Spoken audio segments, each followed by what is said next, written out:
Africa Daily Report ama leo njo leo, ni sisi hapa Siri ya Mtungi aijueni Nkata.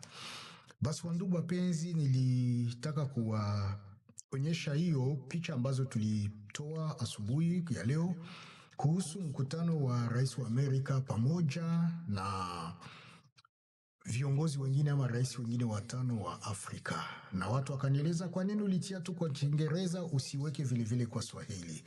Basi kwa hivyo ninakuja kwa letano katika lugha tukufu la Swahili. Tuifuate pamoja, tujifunze, tuelewe katika lugha ya Swahili. Na kama kutakuwa ingine mikutano ambayo mnahitaji nikuwa nawatilia kwa Kiswahili, mnanieleza na tunetea kwa Kiswahili ili nyinyi wenyewe mjisikilie. Asante, tufuate sasa na karibu tena. Mwenyezi Mungu akubariki. Siri ya Mtungi aijueni Nkata. Asante.